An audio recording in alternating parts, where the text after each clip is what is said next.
One. Hello, UBC fans. It is your boy, the one, the only, JS Pex. I am here. And unfortunately, the Dugo is not with me, but I do have a friend. A friend has come to help me out today. A very good friend of mine who actually helps me run my league. The Phantom Pony himself, Tyler. Say hello to the wonderful people. What's going on, UBC fans and UBC competitors? This is Phantom Base here. Yes, people. Phantom Base. He is here. He is awesome. Check out his content. But without further ado, we are going to hop right into it. This is the Week 2 rankings. So we're getting the rankings strictly from Week 2 matches. Yes, in terms of my rankings over the entire season, I'm going to try my best to look at everyone's full body of work throughout the season. But we're only 2 weeks, so it's going to be very hard for me to, put someone that won. Like, let's say someone lost 6-0 last week, but then they won 6-0 this week. I'm not going to keep them at 10. It was only 2 games to go off of.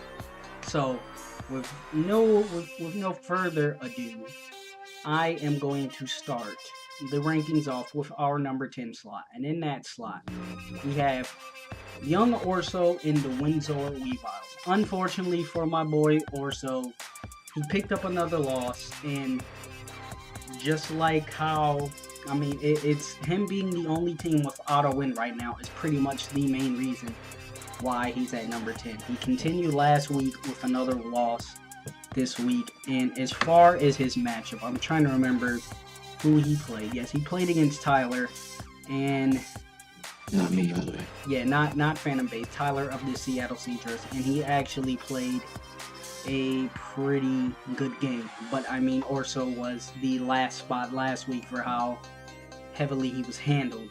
So Tyler, I'm not trying to say anything about you picking up a win. A win, of course, is a win. But I'm also trying to look at, like I said, bodies of work. So wins against some of the higher touted players will do better for you in terms of the power rankings. And with that said, that is our number 10. Tyler, how do you feel about that? You have anything to add? I think you covered it. I feel like it's a pretty good place to put him. I know he's got room for improvement. This is only Week 2 power rankings, so... Yes, indeed. His team is amazing. I ranked him very high in my pre-draft rankings because I love the makeup of his team.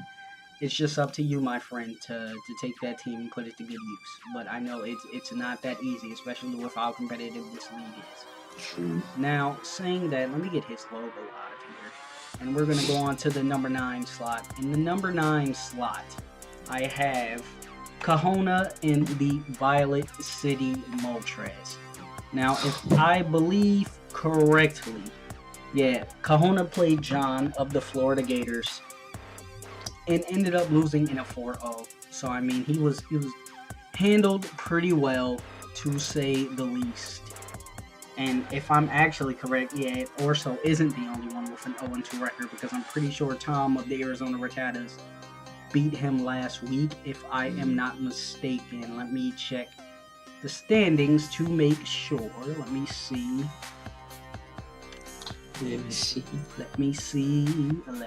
Yep, I'm pretty positive John lost to Tom, because Tom only has 1 loss, and we will cover that later on today. But Tom, you are playing great, my friend. You are playing great. And with that is the main reason, because in Week 2, we have 2 teams that are 0-2, being Orso and Kahona. And oh, wait, no, I'm confused. Hold on. Kahona actually picked up a win this week.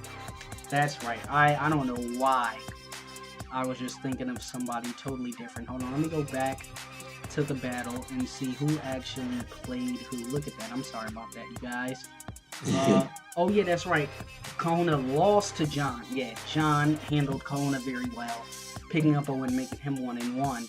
Kahona goes to 1-1 after picking up that very, I wouldn't say necessarily convincing, but it was a very long battle with CJ. Tyler, it was about 100 turns, I believe, without any deaths. They were still 6-6 when it was like 100 turns.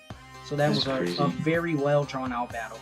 But yeah, Kona this week, I mean, man, you have room for improvement, of course. By all means, just, I mean, you have all the room to do what you got to do, my friend. You are at my number 9 slot. You have nothing but room for improvement. This is only week 2. And with that, I think we move on to the number 8 slot. And at that slot, I actually have my dear friend, the Beasties. Now, Adam, I know you don't want to be ranked low.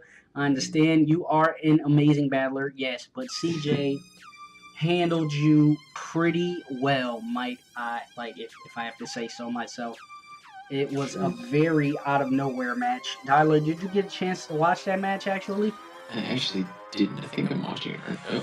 Oh, okay. Well, yeah, I have Yeah, Tyler. I'm watching it right now, actually. I have Tyler in the background checking out the match, and CJ pulled out a very surprising win.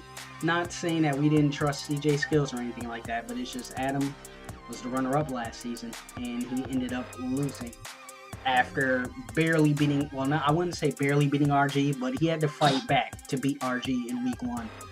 If RG would have had Sucker Punch, that would have been a completely different move. That's how we had felt. That's the consensus me and Bird came to after watching that match when we were thinking up the rankings. Obviously, Adam, there's always room for improvement. No need to be afraid. I know you're going to come out hard and play hard here next week. And, I mean, who knows? Maybe you'll be at the top. But this is, I mean, I'm trying to remember where I had you. I'm pretty sure you were top 5. You just fell a little bit because CJ was lower than you before. And CJ actually did very good man match. Very good indeed. And do you have anything to add to that, Tyler? Well,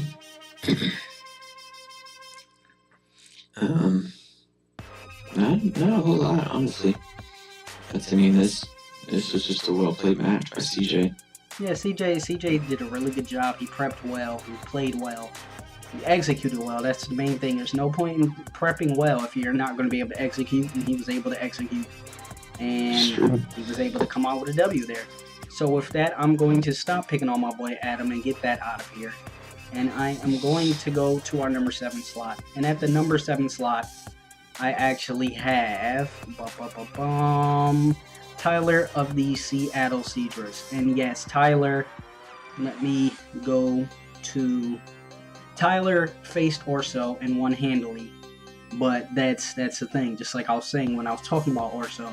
No offense to Orso, but so far, from his first week to his second week, he's still trying to get his footing with his team. It looks like he's not in full control of the situation yet. So I mean, Tyler just basically he won a match that he should have won, for lack of better terms. If you understand what I'm saying. I mean, matchup wise, I'd have to sit down and look at the rosters again. But as long from any regular standpoint, then again, I have to be fair. Orso faced Verd last week, which is why a lot of things in this rankings are going to be changed. But Tyler was just able to capitalize on the fact that he played solid and picked up a win. But Orso was the last ranked. That's what I'm trying to say. Orso was ranked 10 in power rankings last week. So I'm not going to bump Tyler up to like 3rd for beating the last ranked team, if you understand what I mean. Yeah. And do you agree with me at all, Tyler? Yeah. Talking about Tyler, I mean, I know. If he'd have beaten the number 2 team, yeah, he could bumped up. But yeah, like if Tyler went ahead and beat Adam like that, then I'd rank him up by all means. But he beat the one who was the number 10 team before. So I mean, this is what I have for him right now. But there is also room for improvement. Just keep on winning, my friends. And we will see where this season takes you. Now, with that, I am going to get Tyler out of here as well. And I'm going to pick up the number 6 selection I have. And that is, unfortunately, my good friend, the Dugo. I'm just trying to click his logo here so I can break it down. My boy, the Verd. Now, Verd, I believe last week I had him ranked 5th. And that was just because he was the least convincing out of the winners, whereas everybody had like 4-0s and stuff. He had a 2-0 against Orso, who was the 10th team. Or was it the 10th team? See, now I'm starting to get confusing. Now I'm starting to get confused because technically him beating Bird, you know what? We're gonna leave it alone.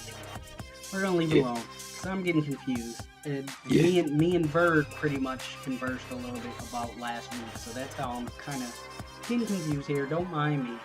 But Bird, he played Jack, and quite frankly, he lost. I mean, I'm not gonna move him up for losing to Jack. You know, Jack is so far he was number 1 last week, so I'm not gonna give Bird too much scrutiny. But Bird is last season's champion, so I mean, obviously, we have to hold him to a higher standard. True. And with that, I believe, let me see. Yes. Get Bird out of here, and we will go to the top half of the rankings. Now, at number 5, I have John and the Florida Gators. Now, with this match, you take a look back in week 1. I said week 5. Holy moly. And you look at Kahona and CJ's match, and you see Kahona handle CJ quite well. I mean, it kind of was a stally match, but he won. And, I mean, he was able to wait out the stall and actually win.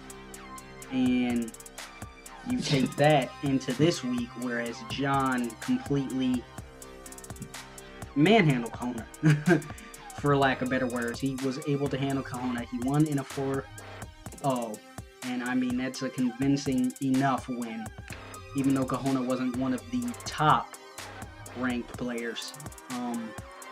I have him like that. That was a good win. It was a 4-0. So I have him middle ground. He's at the 5th spot this week. Yeah. And how do you feel about that, Tyler? Yeah, that makes sense to me. I mean, he beat him pretty easily, and that's what it looked like. And so I would have to say that he gets moved up just because of the differential for sure. Yeah, the differential by itself, 4-0, is a very convincing win. It pretty much means you dominate your match. And, I mean, we got to give him credit where it's due. So good job, John. If you continue to win like that with my name, because, I mean, I am the Toad Sage. Because I'm John, too. Probably don't know that, you know, J-Specs, John. But, yeah, we will see what you can bring next week, my friend. Hopefully you will move up the rankings. We just got to wait and see. Alright, so let's get that for alligator out of here, because nobody likes gators. Hello? And we go to the number 4 spot. Now, this is where it gets a little funky. At number 4, I have... I know you guys see the logo, don't mind me. I'm still trying to remember everybody. Tom and the wherever he's from, Rattatas. What? Arizona Rattatas. Okay. Yeah. Now, the reason Tom is here is because Tom has been playing very good in these for a few weeks, and his match was literally won off of hacks. If he didn't miss those magma storms, he would have won. But I mean, at the same time, Pokemon is the game we play, and we know that is always an option. Like, that is always something that's possible. You can always miss. Hacks can always ruin your day. And that's why I have him at the 4 spot. And the reason why I said it like that is because at my 3 spot, let me get you out of here, Rattata. Hello? At my 3 spot, I have RG in the New York Metagross. And he won that match solely off of hacks, but he still won. That's my whole thing. He won the match. Regardless of what you say about Tom, you cannot rank Tom over RG. Because RG, no matter what, pulled out the W in that match. Yes, if the Magma Storms had hit, it would be a different game. But there are no what-ifs in Pokemon. There are basically no what-ifs in anything. So just off the fact that he won, I don't care if you feel as if Tom played better. He lost. That, like, you can't say somebody outplayed somebody all game, but then they still lost. Like that, it doesn't work like that. No matter what, it's if you lose, you lose. So I mean, yes, he played amazing. He was doing great that whole match, but he lost. So I have RG right above him because Tom was ranked high last week, and RG was able to pull up a win over him. So that's how I feel here. And that you guys should pretty much know from that who my top 2 are. And at the 2 spot, I have my boy, my good friend, my PMC analyst, the choice CJ, coach of the Baltimore Orioles. CJ was able to take the bee's knees out from under him. Adam had no knees in that match. His knees were gone, okay? He was kneeless. I'm joking, Adam. Don't get upset. No rage in the comments. But CJ did a very good job of handling Adam, the runner-up from last season, in that match. And I was very impressed with how good he was able to play. He was able to take control and just, he led himself to a victory. It was very surprising. It was very out of nowhere, especially since I've only seen him in half of a different league, being the Orange League Season 2, which kind of died out just because of everybody was into different things, but it was still a thing. And me and him never got to actually have our match because things happened. But he really did surprise me with how well he was doing, especially coming back from that very aggravating loss. To play a game that long and to end up losing has to be the most aggravating thing in the world. It's true. I would not want to have to go through all those turns just to end up losing in the end. And he knows what he's doing. He's able to play his walls correctly, and he knows his win conditions, and he tries to keep them in there. So, good job, CJ. I appreciate. What am I talking about? What do I appreciate? I'm the analyst. There's nothing I appreciate here. I just want to see some good games. And with that, we go to our number one. Jack the Mien Biscuit. Alright. We got Mien Strudel, Mien Croissant, Mien Doge. Jack and the Maryland Mien Shop. There's not much I have to say other than the fact that my boy is 2-0 right now, and he beat last season's champion to go to 2-0. So, he is the only undefeated team, so that alone makes him number one. Tyler, anything you want to say about that? Being on the 2-0 record, I just have much else to say. Yeah, especially this early in the season, being the only team that's undefeated kind of puts you on a pedestal ahead of everybody else. Yeah. Seeing as how everybody at this point is pretty much 1-1, minus 2 teams. So, yeah. Jack, if you keep it going the way you're going so far, I have no issue seeing you as a champion, man. You may be able to give a run for your money. Who knows? We'll just have to wait and see, though, right? Mm-hmm. But guys, I know my boy Tyler didn't have as much to say. This was kind of last minute. I had to throw him in there, but he just here help me talk. Give me someone to talk about, giggle a little bit, because laughing is good for your health. True. And again, check him out. Check out his channel, and check out the UBC. Give all the coaches some love to all the UBC fans. And if you want to check out your friendly neighborhood J-Specs, by all means, please do. I am the Toad Sage. I am from Mount Miyaboku, all that good stuff. But yes, the Toad Specs. I believe with these rankings that I am quite done. I don't think we left any table unturned for this week. Week 3 is another week. We pretty much have not a clean slate, because performance continues throughout the week. But you guys just play good, alright? Play good, play smart, play loyal, appreciate yourself, and follow my SoundCloud, because I make music. No, I don't. I don't make music at all. Fire mixtapes, guys. Be ready. His album's coming out soon. Oh yeah, it's coming. # me and Biscuit. It's my diss tape for Jack the Me and Doge. Nah, JK, that's my boy, and he's currently ripping it up in this league. But I'm rambling too much. I don't know about you, I don't know about Tyler, but I'm signing out, people. I'll catch you next week.